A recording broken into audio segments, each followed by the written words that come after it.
Good evening, everyone. It is 5:32 p.m. I'm going to call this meeting to order. We'll start with introductions. We can start at the far right. Hi, everyone. My name is Katie Casada, Lead Communications and PR Coordinator for Brownsville PUB and PUBCAP Liaison. Good evening, everyone. Patricia Cavazos, I work for the ISD. Hello, Carlos Rodriguez. I work with Texas National Bank. I'm PUBCAP Chair Eliza Vasquez. I am a commercial realtor and appraiser in Brownsville. Hello, everybody. My name is Sergio Martinez. I work at UTRGV. Hello, everyone. My name is John Enrico, work for Solutions Cameron. And we have Marilyn Gilbert here, who is our General Manager and CEO of PUB. We'll go on to our first item, which is approval of our February the 15th minutes. You have the minutes in front of you. I hope that you've had a chance to look them over.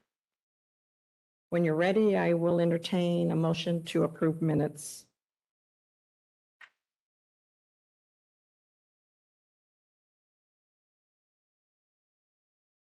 I make a motion. I second. We have a motion to approve minutes. All those in favor? Aye. All those opposed? Approval of the minutes is carried. Our next topic is old business. Lady, do you have items on old business? Yes, I wanted to discuss just mention that we did have disconnections. We continue going back to disconnecting for non-payment. We started on March 8th. Eliza, also our chair, PUBCAP chair, presented to the board at a last board meeting. She did a great job, and it was just an update. From now on, start having quarterly updates presented to the board about what we're working on here on PUBCAP, the types of comments, and how we're working to resolve customers' concerns when they arrive here at our meetings. We also had several outreach events, and I want to thank the PUBCAP for volunteering. Adriana and Eliza volunteered to help us out at Sombrero Fest at our table. They were helping us distribute information about our Resaca Restoration Project, and Adriana also volunteered to be part of the PUB float. It was great, and I want to thank them for that. That's all I have for old business. We do have a board member that walked in. If you would stand and introduce yourself, I'd appreciate that.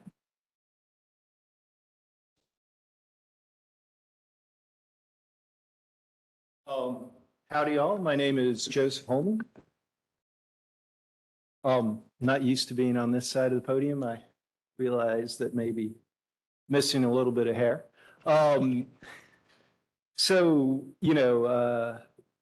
Recently was talking to Marilyn actually and realized that nobody in the community knows me. Even though I grew up here, I went to Skinner for elementary school, Central for middle school, which doesn't exist anymore. So that dates me a little bit.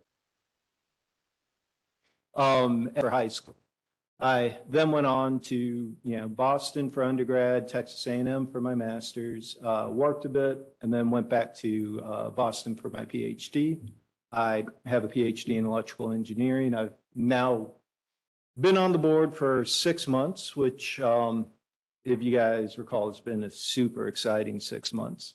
But yeah, one of the things I realized in the past month is the board members need to get out there, and we need to start talking to people and start pushing out into the community more. And so I figured one way I could start doing this is by coming to the PUBCAP meeting actually with my girls.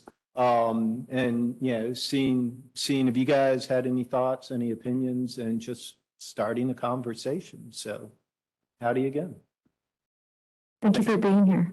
Thank you for We having me. appreciate that. Thank you. If that's all for old business, we're going to go on to new business. So our next board meeting is set for April 10th. I do encourage our PUBCAP panel to attend to the board meetings. Also, I hope to continue encouraging also our board to attend our PUBCAP meetings. There was also a trip to Washington that I wanted to share with everyone. I know that Dr. Herman and Ms. Gilbert were in attendance along with our PR manager and Renee, who is in charge of our Hisaka project. And basically, they were there to bring awareness and discuss infrastructure needs and funding opportunities for major projects in BPV service territory. Some of the key projects they discussed was the Hisaka restoration project and the desalination facility expansion.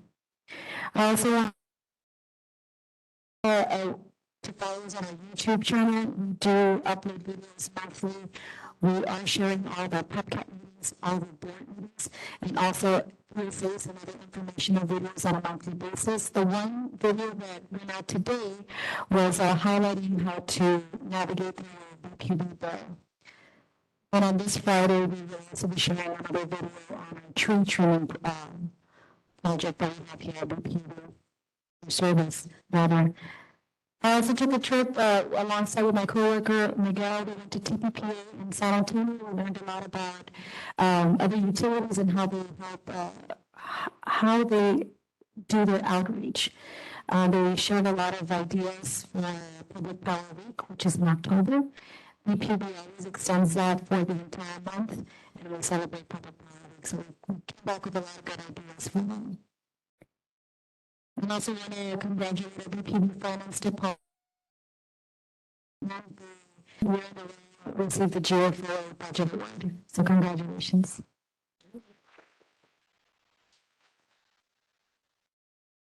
That's all I have for business. I have one other item. Our member, Homero Valdez, was at the end of his 2-year term and he has since moved. So I need to entertain a motion to remove him from PUBCAP. I move. I second. We have a first and we have a second. All those in favor? Aye. All those opposed? Motion carried. So now, without Homero, that leaves us with a vacancy on the PUBCAP. So if anybody has any suggestions for a new member, if you would please forward that to me, I would appreciate it. And in conjunction with what Clady just said about social media, the new YouTube video that came out today, I posted it on my LinkedIn.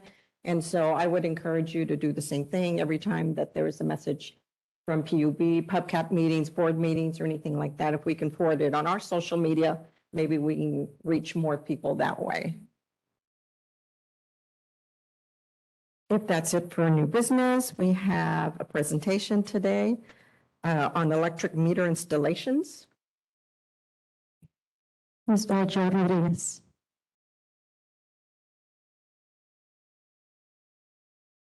We're ready to learn. My name is Joe Rodriguez. I'm from the electric meter shop from Brownsville, PUB. I'm a senior tech. I've been with the department for nine years and 3 months. And before that, I was in meter reading. It's already in the bottom. The PowerPoints are there. Just pick yours. Can you speak into the microphone a little bit more? No. Well, we do electric meter installations. It's safe and unsafe meter loops that we encounter out there, out in the public, in the either residential or commercial areas. We use the APP safety manual to reporting hazardous conditions. When a hazardous condition that may cause injury or property damage or interfere with services is observed regarding of the department in which the condition exists, the employee shall report it promptly to a proper authority when necessary or guard the area. An employee who receives a report of any hazardous emergency conditions shall obtain the name of the informant, the exact location and the nature of the trouble. The employee shall immediately refer this information to the person having responsibility for such matters. There's also the other departments that encounter electric meter loops, which is meter reading, servicemen and troubleshooters go out there. So that, we reference the APP safety manual. It's just not the electric deals with the electric meters. There's also departments that go out there. So they're, like, for example, the meter readers go out there to every house every month. So they encounter different situations, different meter loops, different scenarios. And this is the Brownsville Public Utility Board Electrical Engineering Department for the specs that we require for an installation to be done in a new installation. For example, we have overhead and underground installations. This is an example of an underground installation, brand new. So it has to be a 200 amp bypass, aluminum meter can with a bypass, and the main needs to be outside. And this is for the overhead, which is, this is 125, but it has to be, clearance has to be a little, have to be 12 feet or higher. 12 feet or higher. It cannot be any lower than that. There's some installations out there that they're grandfathered in, like this. This is the perfect situations that the meter reader sees. A little story about between this one. It was an elderly woman. It's in bad condition. We have to go out there and speak to the lady. Say, you know, you have to hire a licensed electrician and need to follow procedures for them to be updated, to be upgraded at BPB, to bring it up to BPB standards, because a fire hazard can happen. The senior tech went out there, made contact with the customer. The customer didn't know that this was happening. So I want to tell you, they fixed it this one? Yeah, they just brought it up to code. And so now somebody can be safe in their home. Because it's just like, I was speaking to one of the directors, it's just a ticking time bomb. You never know when something bad's gonna happen. This is another perfect example of an overhead installation that's in bad condition. The meter loop was about to fall. And I don't know if you see this, they put a license plate on the top. So we had to advise the customer that they have to hire a licensed electrician and bring it up to safety, to PUB standards. And this is the reason why. Because the wires are exposed, this is an extreme fire hazard. This is also an unsafe meter loop.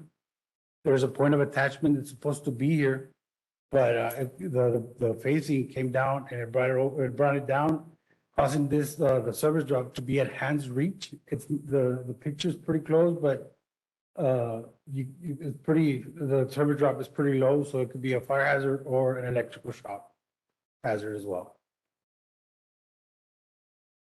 This is a commercial account installation. This is our CT rated meters.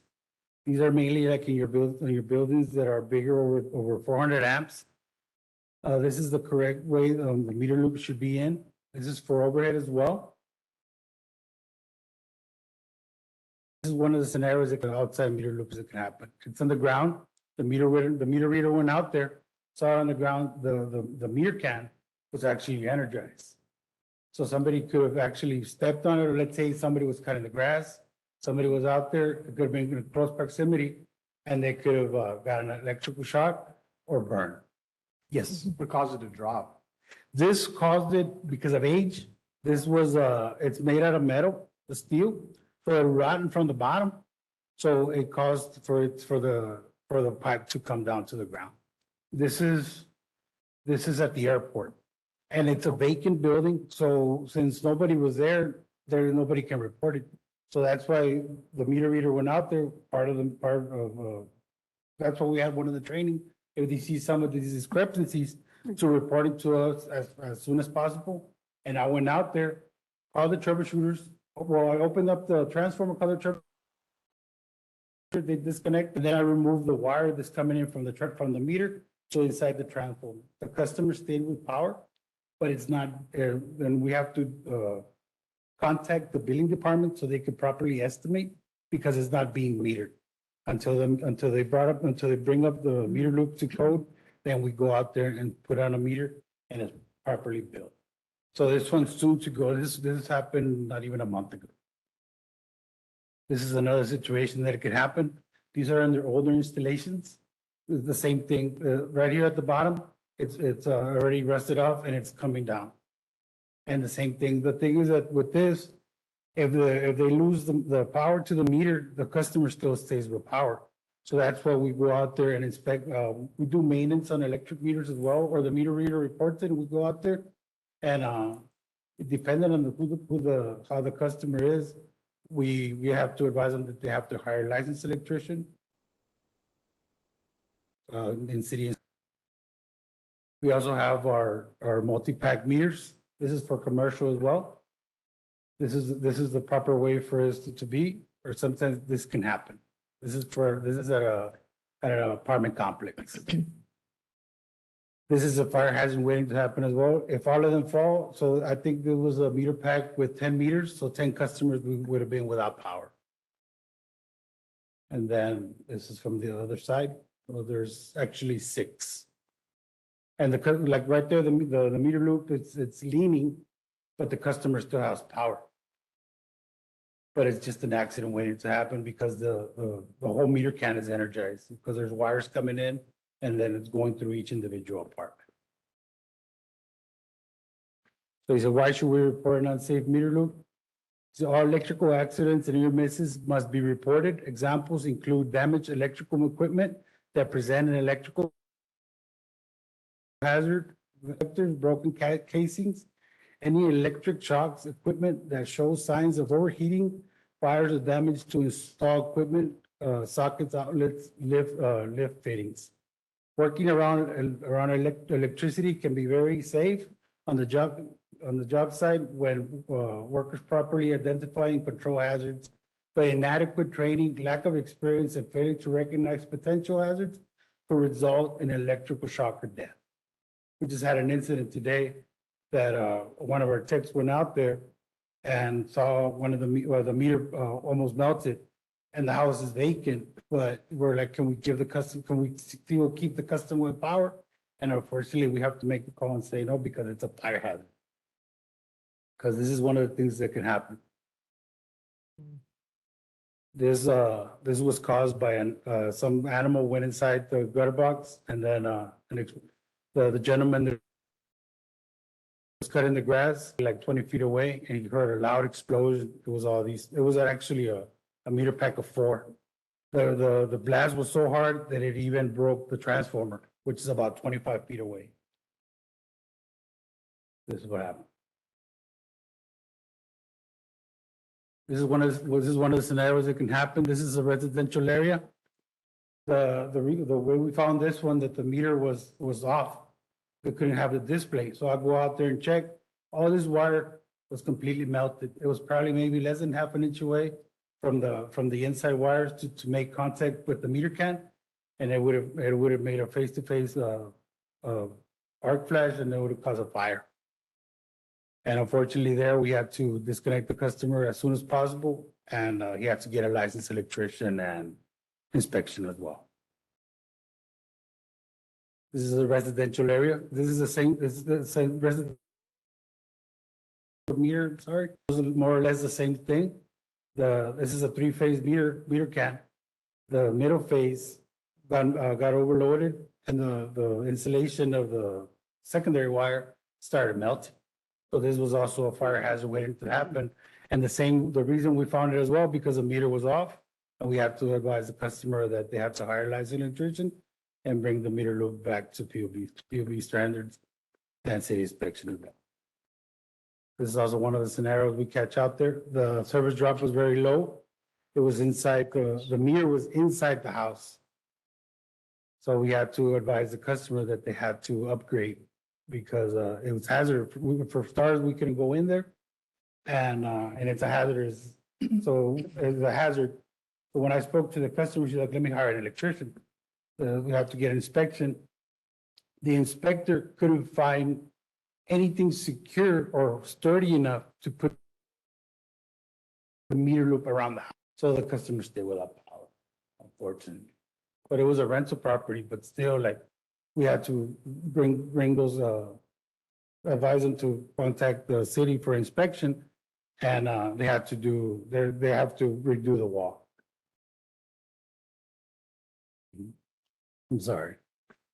This is also a scenario that we see. The meter cans with age, they have a knockout here. They tend to rust off and fall. And it's your whole hand can fit in there. So somebody can put something, or an animal can come in here.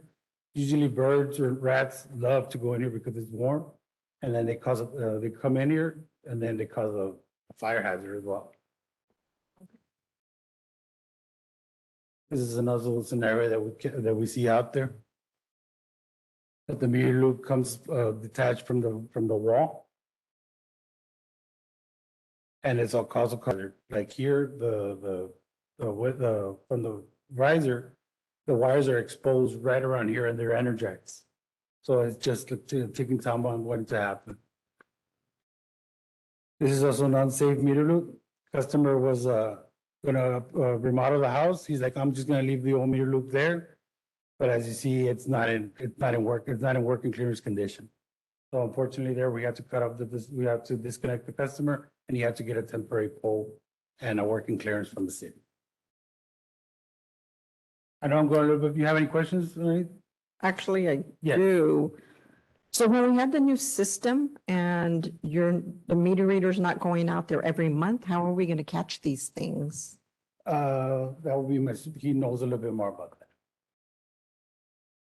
Well, good afternoon. My name is Manuel Peña, and I'm currently the supervisor for the electric meter shop. If we implement the AMI system, on the AMI system, there's going to be an alert if there's a hot socket.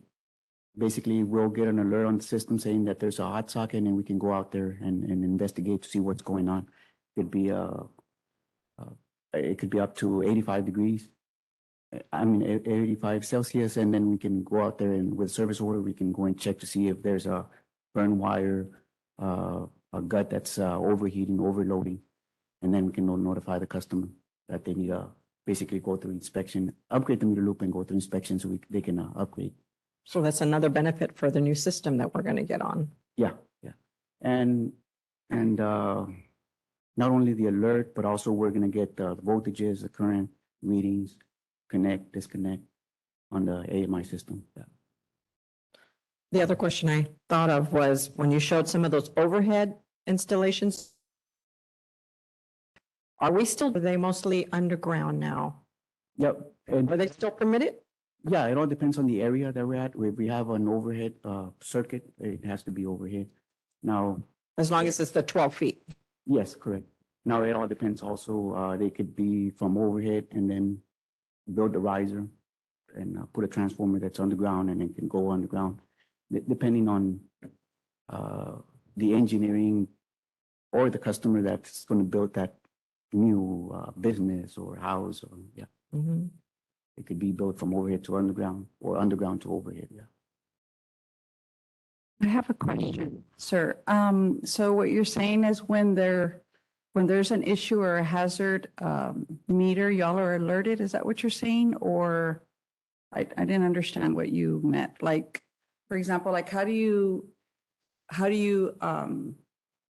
know when there's someone having problems if they don't report it, like same person or someone that doesn't know? Like, how do you know if they don't let you know? Like, do y'all have a crew that goes and checks periodically, or do y'all just you get it by someone calling you, or? Yes, on a daily basis, we get service orders so we can go and investigate Okay, for high consumption, meter investigations. okay. Now, if the customer calls in for, let's say, a meter test, we'll go out there and first of all, check the meter and do an overall inspection to see if the meter loop it's in good conditions.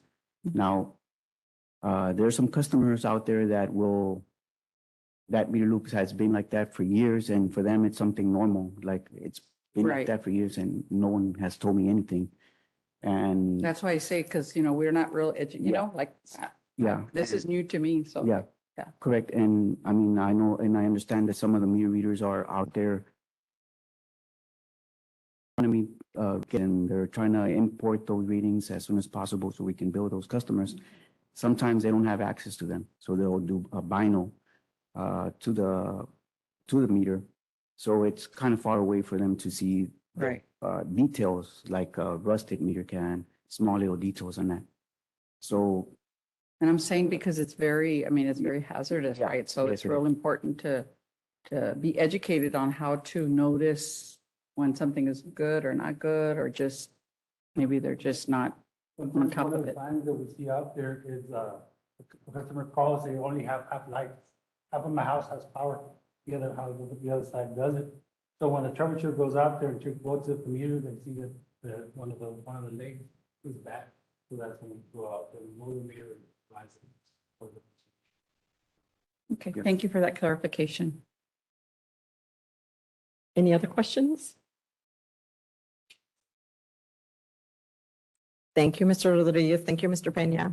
yeah, Joe is our lead alignment for BPUB. yeah, I want to point out that Mr. Joe Rodriguez, he's one of my best employees there at the meter shop. He's always volunteering. He's excellent. I mean, if we can give him a hand, Yes. he's like my right-hand man. Always trying to go out there. He, honestly, last Friday, we just went to the Salon and Spa Institute because on their request, they requested him specifically to go and do another presentation to their students and, adult students. And he also presents, if you work for a school district or something and you want a presentation, I just give you more work. He's great with kids and he's the face of BPUB.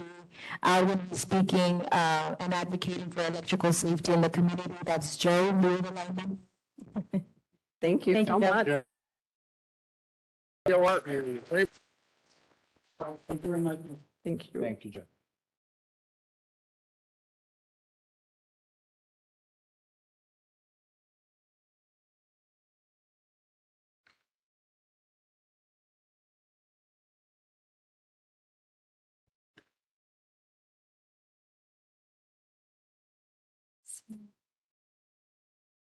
Hello, everyone. Once again, I'm Katie Casado, Lead Communications and PR Coordinator for Brownsville PUB, and also liaison for the PUBCAP panel. And last week, Eliza, our chair, she gave a presentation to our board of directors, and this is the presentation she gave to them. It's going to be a quarterly presentation. The next one is in June. So this, we're talking about what is PUBCAP.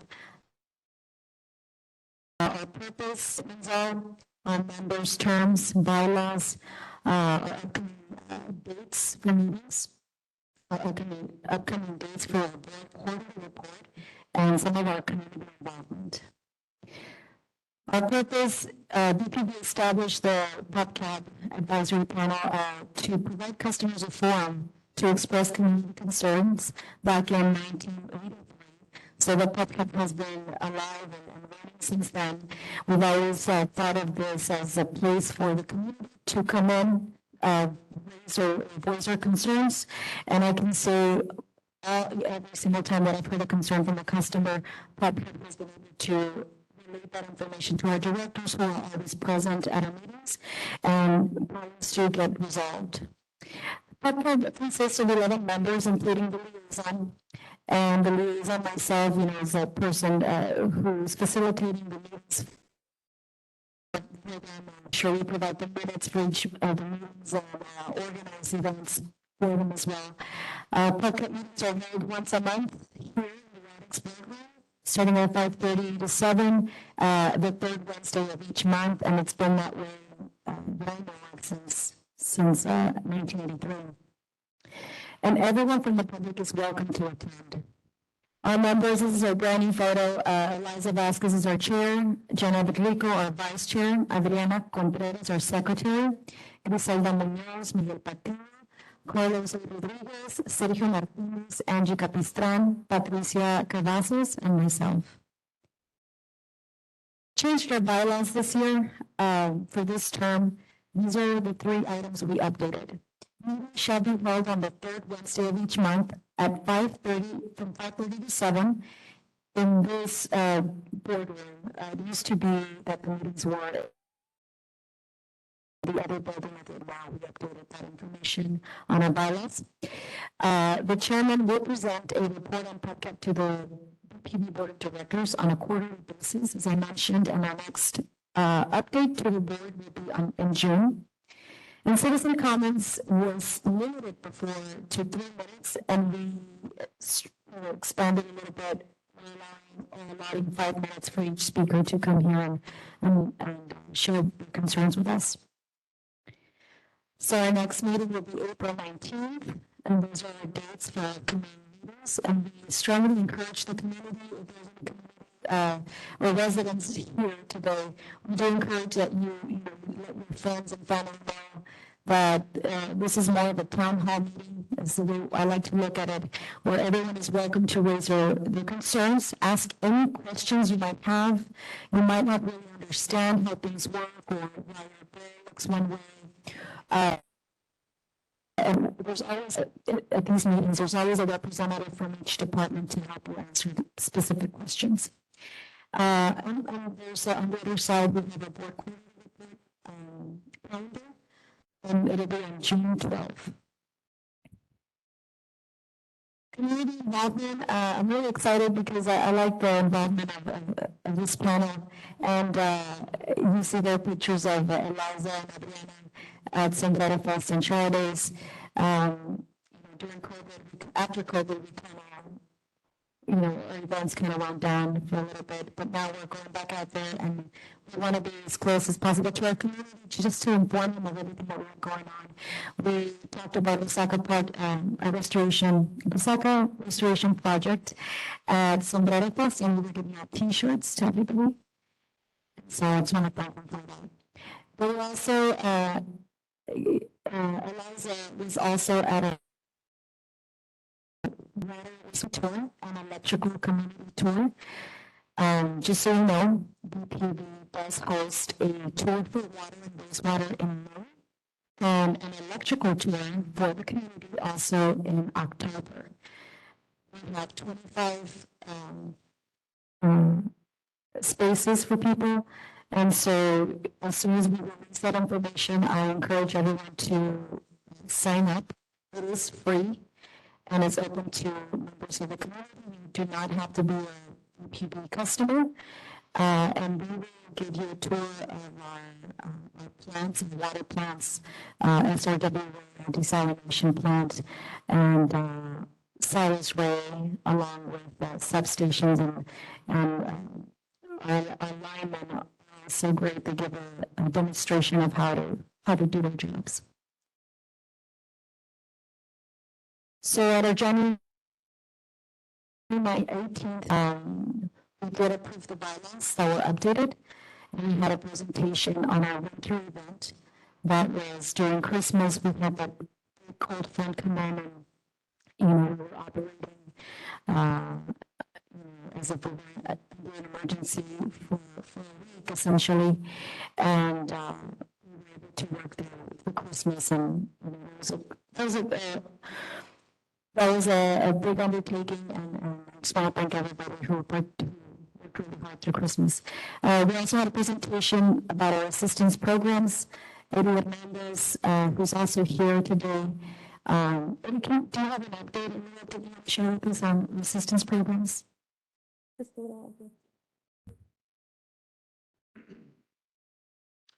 The assistance programs are moving along well. The main program we work with is KCOST.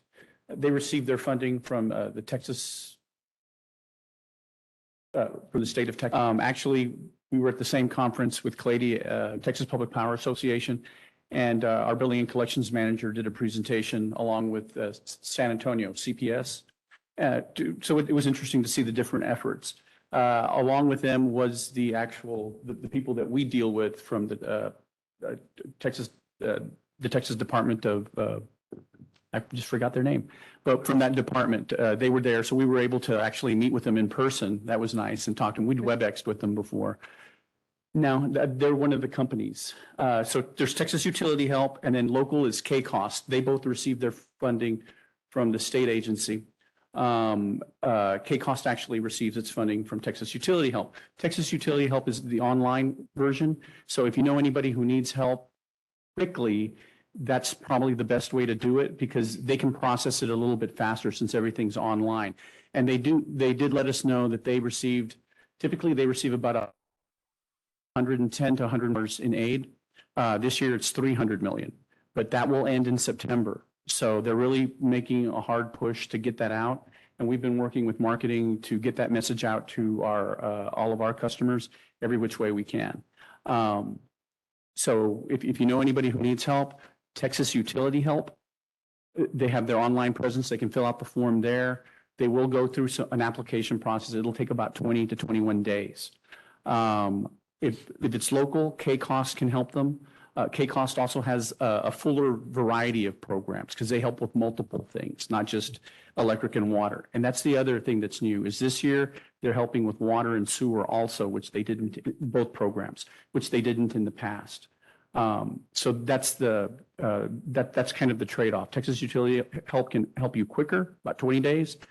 K-Cost, it'll take about 40 to 45 days, but they have a broader spectrum. Both programs can complete past due balance, and they can help you forward 6 to 12 months. So they're both really good programs.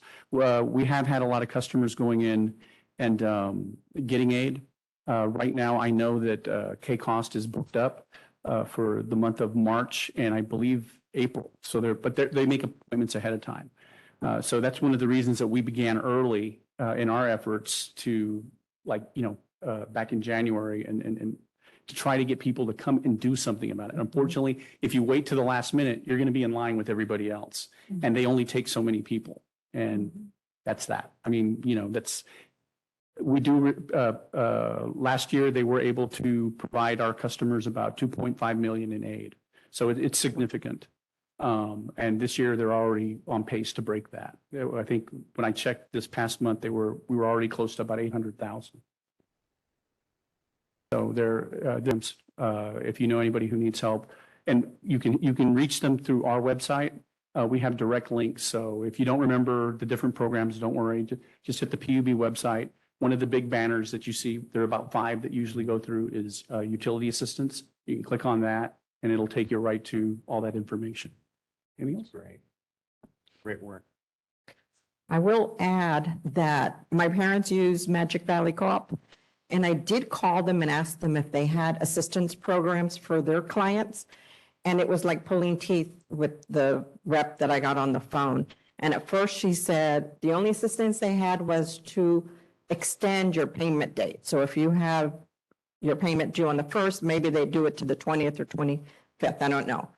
But the more I kept asking her, trying to get information, the second thing she said was there's assistance through Cameron County. You have to go through their website. She couldn't even tell me where to look at your website.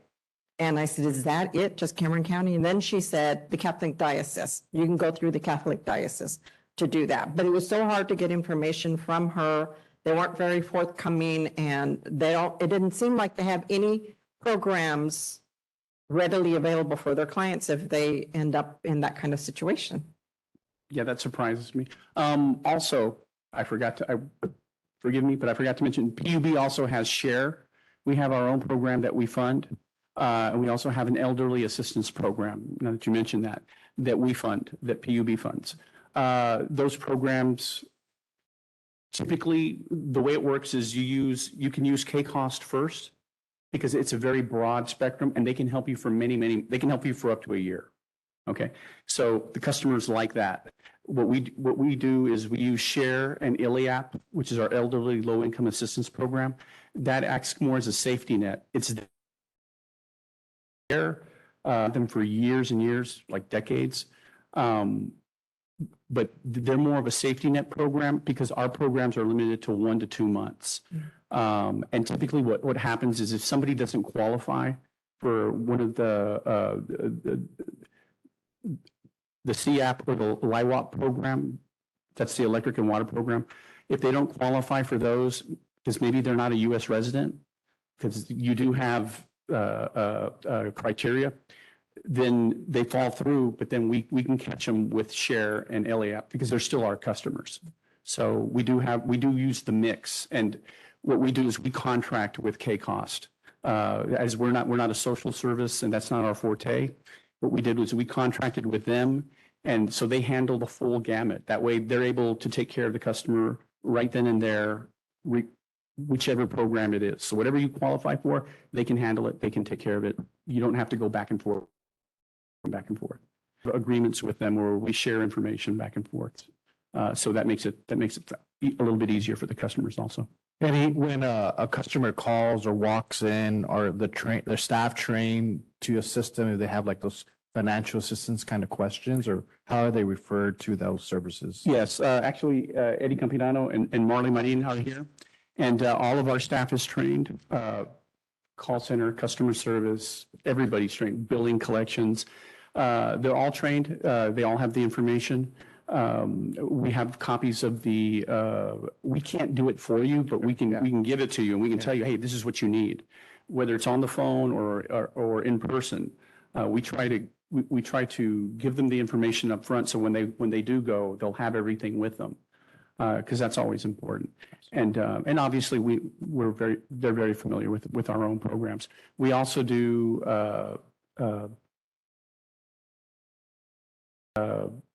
extensions and payment arrangements. We'll work with customers in that regard. As long as it's reasonable, we'll do that. So, because sometimes people don't need aid. It may just be, hey, look, I'm getting paid, my bill's due on I got my bill, it's due on the 15th.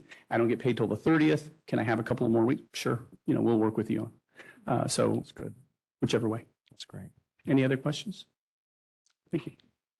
Commend you for your work, and I know that PUB's made a great effort to get the word out to everyone. Thank you for that impromptu presentation. I thought it'd be good just to always remember that we do have assistance programs, and that's always adventurous because we always get new residents come into our meetings, so it's good for them to know. Last month's meeting, we had a good attendance from the community. Monica Cavazos, our Director of Finance, gave a presentation on our bond ordinance special covenants, Section 33L. Requirements of disposition of the Tenasca equity funds. She did a great job answering all the questions that we have from the public. Public comments were questions about Tenasca bond requirements and the allocation of funds. They also had a lot of questions about rebates and weatherproofing homes. We do offer rebates. If you go to our website, it's very easy to find. You can just put rebates on our search bar or right on the slides when you go into our website, one of our slides is on rebates and give a lot of information on how you can qualify for that. Moving forward, our goal is to make sure that we have as many people from the community attend our meetings. I do require everyone's help for that. It's about sharing this information on your social media. It's about sharing it with your family and friends. A lot of people still don't know. We've been here since 1983, and they still don't know that we do have a space for them to come and ask, and actually very directly, because our directors and managers, and right now we have our CEO and one of our board members here as well. So a lot of their questions can get answered. My goal is to continue and promoting this as much as possible and getting the word out that we have these meetings the third Wednesday of each month. And we want to just continue, we're going to continue a quarterly report to the board, and we just, encourage everybody to get involved. Thank you. Any questions? Okay. Thank you, Clady. Thank you. The next item on the agenda is Project Share Scholarship.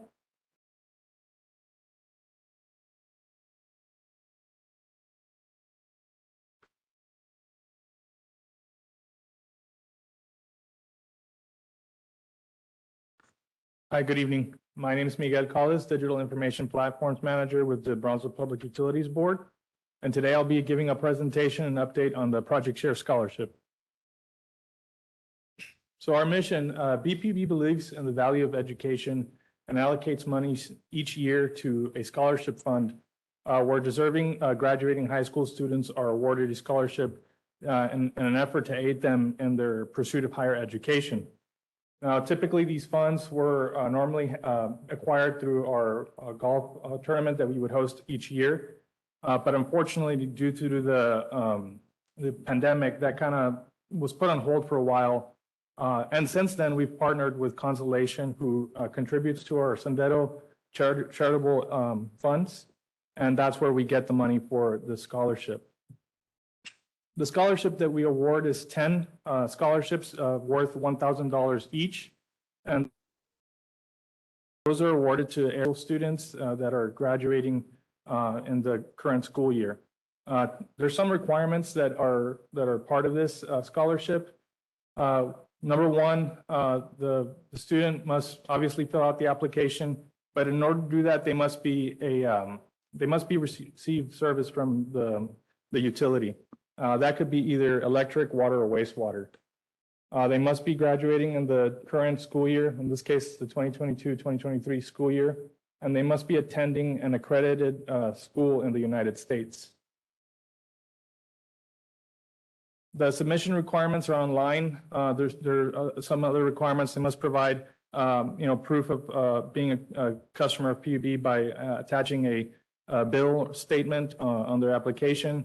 They also have to fill out a Word essay and some academic information in order for us to be able to evaluate those applications. And that can all be found on BPB Scholarships website. The deadline for the scholarship this year was March 6th.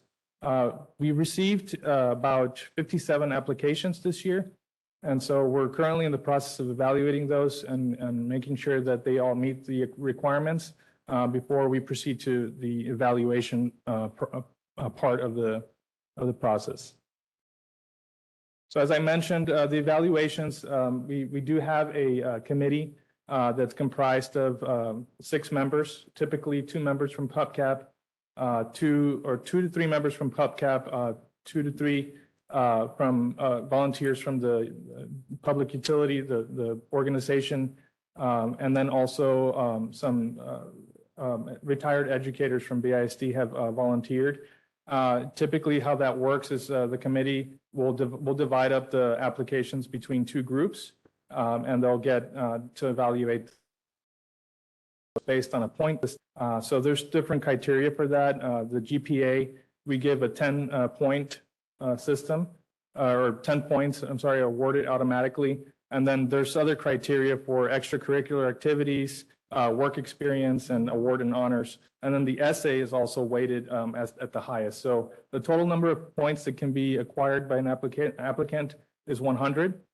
And so we do try to make it as fair and even as possible by putting more weight on the essay portion of it. So if a student, doesn't have as high a GPA, that only accounts for a small portion of the points, whereas the essay, they can write a very good essay and compensate for that. So that kind of helps even out the playing field for the applicants.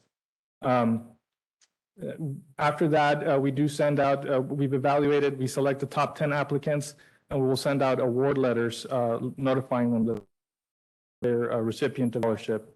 We do announce those recipients on our website, our social media. We do have a billboard, and we also have a ceremony, small ceremony during our board meeting to present the recipients.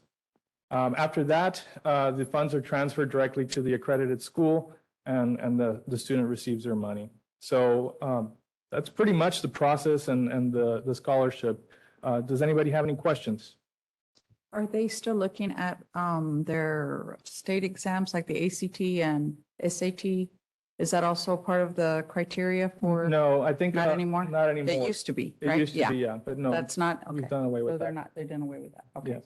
Thank I you. do want to thank, I know each year we do have PUBCAP members that participate. I know several of you have participated in the evaluation committee, so I do greatly appreciate that. And this year, we're also seeking for volunteers. So I'm not sure if you all would be interested, coordinate with Clady, and we'll send you the information you're all interested.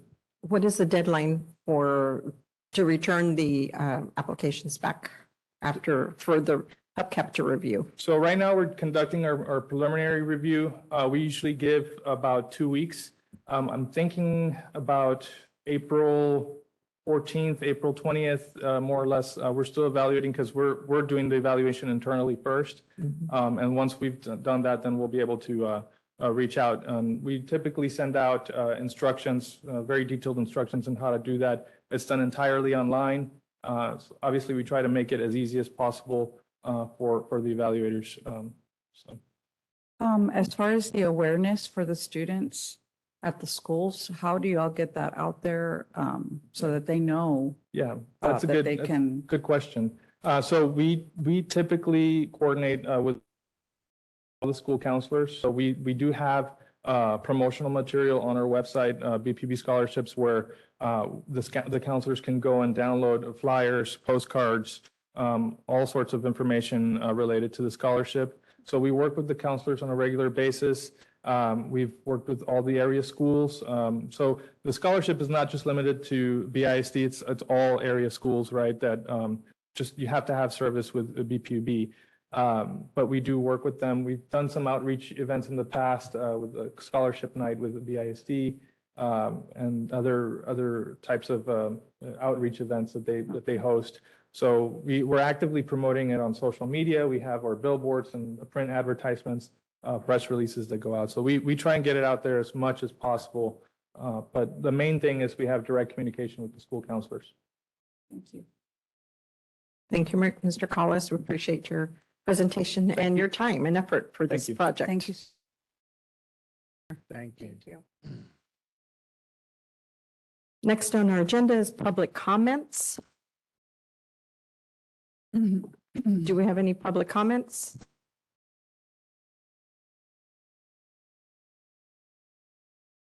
If we don't have any public comments, we're going to start something new. We're trying to promote PUBCAP, and if we can't get customers to come to PUBCAP meetings, we're going to go out to them. So I've asked our PUBCAP members to go talk to their family, their friends, their coworkers, their colleagues, and come back with some questions. So we'll take this time to go through questions. I'll volunteer to go first. I did have someone ask me, why does my electric bill increase every summer? And I didn't know exactly how to answer this. In the summertime, it's hot, your air conditioner is working harder. How else could we address that question? You get the gold star. Oh, That's exactly the answer. I mean, like today, I guess it was last week, we had some consultants come in and the weather's beautiful because it was like 70 in the morning. I said, yeah, wait till tomorrow. It's supposed to be like 86. So what happens is historically, May, June, those are the months that we get the big change. The average temperature goes from, your high, like 78, 82, and it starts to climb into the 90s. And then it just gets worse as summer goes along. Our hottest months are actually probably September, August. Everybody thinks it's June and July, but that's when it's just heating up. It's percolating. September is usually our hottest month. August is usually brutal. But it's the temperature. The reality of the situation is house, right? And you have Mother Nature, and you're trying to artificially keep this house at, let's assume you're energy efficient and it's at 78 degrees, okay? When it's a day like today, I don't know what the temperature is right now, but it's probably in the low 80s or something. That's easy, right? Let's say it's 82. That's a 4-degree temperature difference. So it's easy. Your AC is not working all day and all night. But when it's summer, and I mean, I've been out and about. I'm older now, so I'm not out and about anymore much. But when you're coming home at 11:30 or something, and you remember the old bank signs that they would give you the temperature and the time, and it's still 95 degrees or 90 degrees, and it's 11:30 at night. Okay, and we have the humidity is also a big driver because it just makes everything sticky. So the issue is you have Mother Nature out there and that's what you're fighting. So when you're at night, well, okay, that's that temperature differential from 78 to 95. You're almost a 20-degree differential there. And so your AC's, it's not working just during the day when it's 95 to 100. It's still working all night long because even at 11:30, it's still 90 degrees outside. So it just doesn't, they don't stop. And a lot of it also, the other thing we tell our customers, a lot of it depends on your energy efficiency. Insulation, insulation, insulation. That's one of the most important things you can do for your home. The next thing that I would look at, if it was me on the energy efficiency side, would be your ACs. If you have an old AC, it would probably be beneficial. It may actually be cost effective to change it out and upgrade to a new, more energy efficient AC. If it's past 10 years, take a look at it. Because there are people, friends I'll talk to and they, oh no, dude, you built your house back in 1995, have you, well, no, well, yeah, it works, but it's not very efficient. So those are the things that you need to look at. Really, the insulation is very important. Your efficiency of your AC, change your AC filters every month. That's important. But those are it's really the weather that drives your AC. Every year, and Eddie and Marley can tell you, we get, why do you raise the rates during summer? We don't, we don't. It's that you're consuming more. Why? Because your engine is working harder. Well, that answers that question. Okay. Thank you. Well, Eddie, I have a follow-up question on the same thing. They're comparing statements from last year to this year. So same time frame, consumption the same, but the bill has increased. This year, okay, historically, we used to subsidize the fuel and energy cost. You look at your bill, three main pieces to the bill. It's the customer service charge, which is the fixed fee. Then there's your the energy that you use that's the part of the charge that's to run the company. And then there's fuel and energy.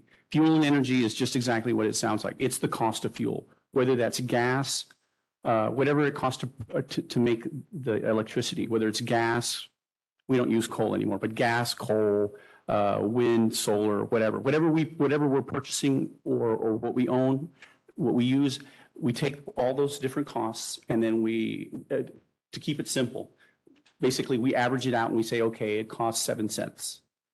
So that's that piece of the bill. In the past, we used to subsidize that. So I want to say for like 8 years, it was the same 0.29, whatever.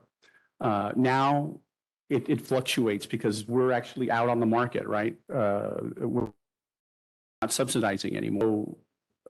Over this last 2 years, that piece of the bill does fluctuate. So it's kind of like gas prices. If the price of the fuel goes up, well, then obviously our bill's going to go up. So that's reflected in the bill. So you will see changes there. I don't remember what our cost was last year, but it goes up. Like recently, it's actually starting to come down, and I think it's projected to be lower than we thought it was going to be over most of the summer. We're hoping it stays that way because the price of natural gas, which is our biggest fuel, has come down. So when we say gas, we're talking about natural gas. So the main difference is that before we used to subsidize. Right. We subsidized and we kept it pegged. And that stopped when? Last year? That stopped? That stopped, I want to say it stopped about a year to a year and a half ago. November? Oh, was it that recent? Okay. Yeah, well, November 2021. Yeah, I guess that's about, almost a year and a half. Thank you. Any other questions? I don't know if you can take this one, but this was another question I had. That there seems to be a problem at the Heritage Place subdivision over by Pullman School on Athens Street of electrical power surges. Also on Altamira Street. And customers said that they had an electrical power surge and it caused their refrigerator to zap and just go kaput. So they had to get a new refrigerator and they're blaming it on the electrical power surge. Okay, that one's not me. Where's? Cesar, come on up. Which made me think of something else. Is that really PUB Service Center? I mean, area, and where would we find that information? Is that online? I don't think we have that online. Do we? The certification? No, basically our customers, well, my name is Cesar Cortinas. I'm the Director of Transmission Distribution. There's some new members. Maybe you don't know me. So yeah, that information is not on the WebPB website, but they can always reach out to the customer service and request a map. And the customers know they're PUB. So they will eventually call us and the electrical engineer will do an assessment on reliability on that circuit. And basically, it's been windy, the rain. Our biggest cause of the outages is the vegetation, palm trees, palm forms, heating out the lines and causing those outages. And we try our best to respond as soon as possible. Sometimes most of these areas are overhead and it happens that the poles are on the backyard. So we had to actually go knock the doors, get access to the back door and the crew actually can fix the issues. And we also have a contractor to do tree trimmer services for us. So it's a little time consuming, but we do have a program for tree treatments, which is basically we give them a map of the circuits and they go patrol and they do TTJs, which is tree trimming jobs for the circuits, so we can try to prevent that. But it's never ending because trees grow. So yeah, it is. Well, if there's more concerns on that, we can Clary can write down the information of the customer, and we can call them back and follow up with the customer. So you're saying it may not have been electrical power surge. There are other There are many factors it causes. could- There are many causes. Yeah, could be that, or it could be something else. But what we can do is talk to the customers, look at the account, and see if we can. If it's constantly happening, it might be something, maybe a loose connection on their secondary part of it, and there's something we can fix quickly. So it's just a matter of keeping track and follow on with the customer. But Clary, if you want to share that information with Clary, we can follow up this week. Okay. So when someone new moves into town or this area, how do they know what electrical service they're supposed to have? I mean, I guess they just ask their neighbors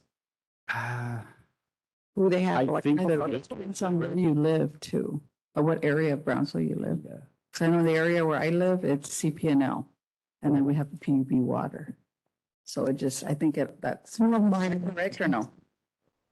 Yeah, that's right. Where I live, it's CPNL, but across it's PUB. So So typically the meter know. will have the name of the provider. So our meters say UB, so if a customer is ever in doubt, they can call us and we can let them know if it's dual certified, single certified, triple certified.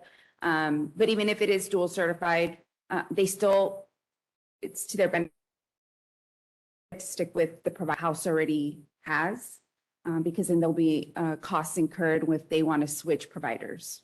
But typically the meter's going to have the name on it. And going back to your question about the power surge, in the event that a customer does have an, electrical item that is damaged and they believe it's our utility company's services that created that, there is a TML claim form that they can fill out. That information is on our website. And we do have our insurance that will go out there and they will do an assessment and they will determine what they qualify for. So we are insured that way as well. Okay. Can you explain what dual certified means and triple Yes, certified? so I know you could probably explain that a little bit further, but our city is broken up into different certifications based on CCNs.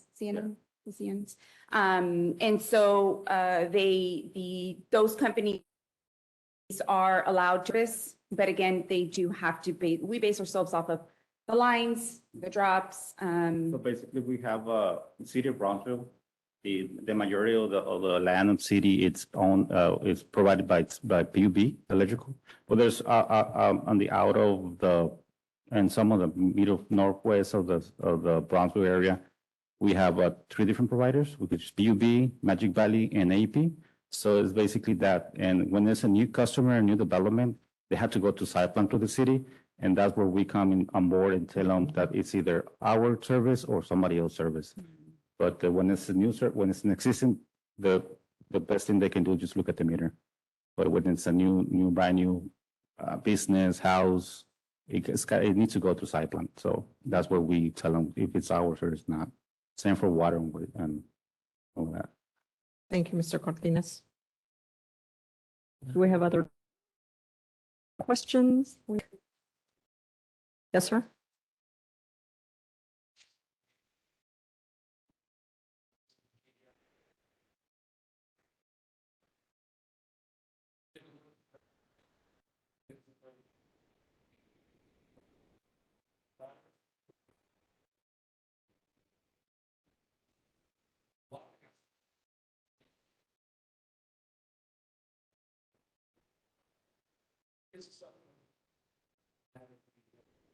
Yeah, that'd be good. I think that would be a good idea. Thank you for suggesting that. I was also going to suggest that we might need to have something on our website that shows the designation. I wasn't aware that Peru doesn't. Honestly, I've never really searched. You kind of just come into a home or an apartment and it's common knowledge who you're designated to, but it's not common knowledge for everybody. So Many people coming into the area. I right, think that might be important. a lot of new neighborhoods and all that. Thank you. That's a really good point. So going to on that topic, people moving into the area, I had a question asked about the application, the online application you can download. They were telling me that they were looking for it on their phone. They couldn't go and find it. And actually, I went. This was maybe when you sent that email. I was looking for it, and maybe I didn't search it right. I'm not sure, but I couldn't find it either. The PUB app that you can download to your phone, and you can go ahead and pay your bills and items like that. I'm not sure we still have that, or We do have, it's a website-based application. So you would have to go to our website and download it. It's not available on the App Store okay. because we only do service browser. But they can go to our website and save it to their screen on their phone. It works just like an application, like any app. It shows you, you can report issues with your trash, questions, payments. But are you talking more about the application for assistance programs or application to be a PUB customer? Well, customer. Customer.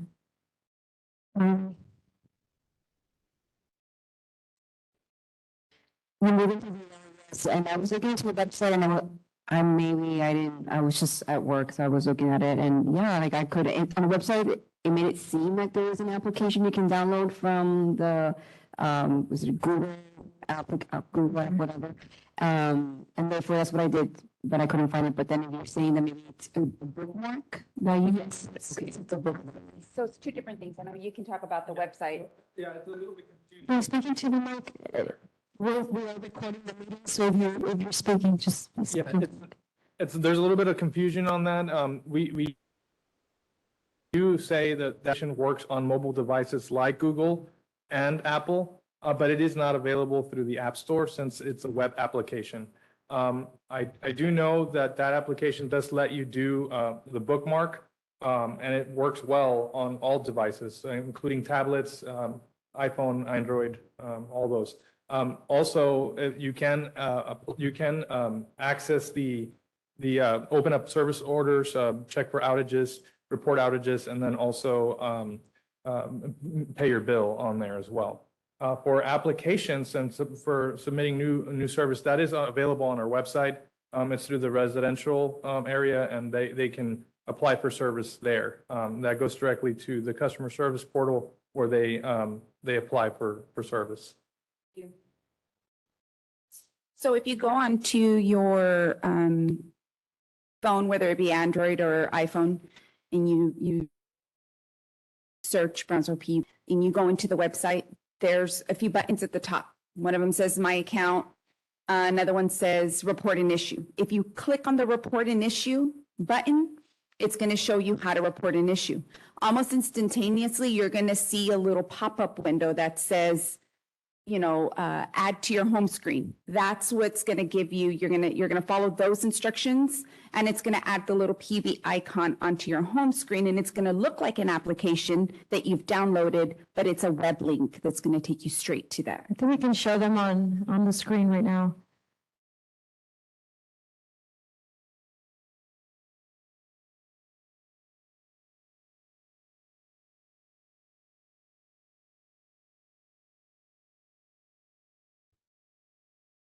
Yeah.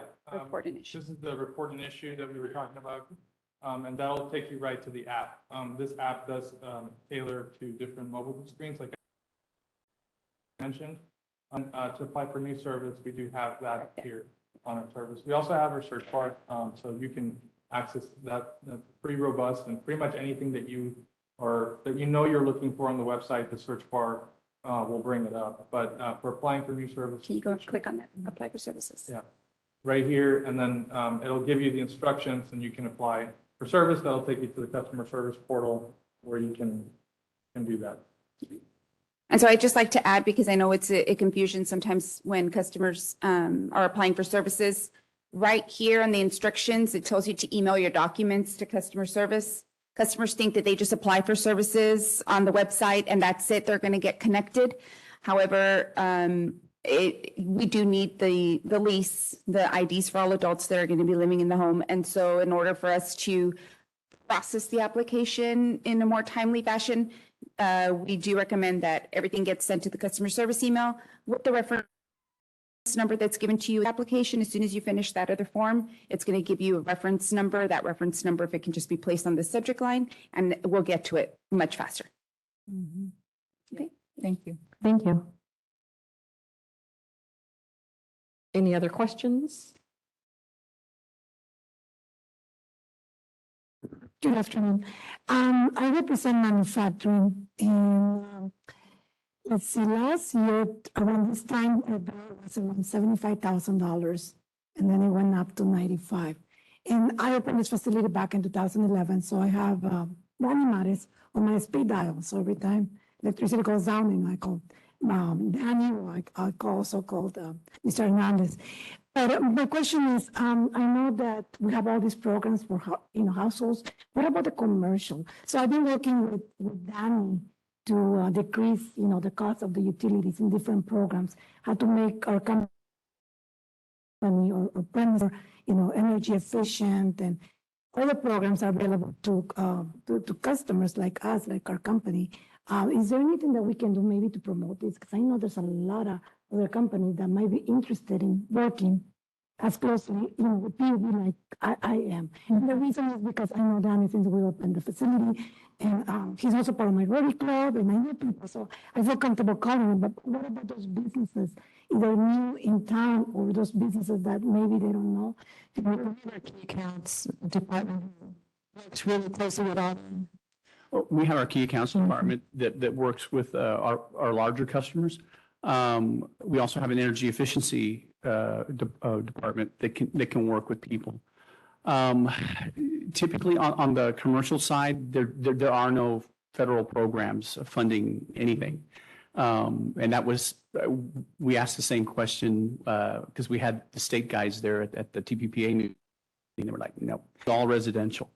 So whether it's Texas Utility Help or K-Cost or Catholic Social Services, typically it's 100% residential customers. Because what they're trying to do is help the individual.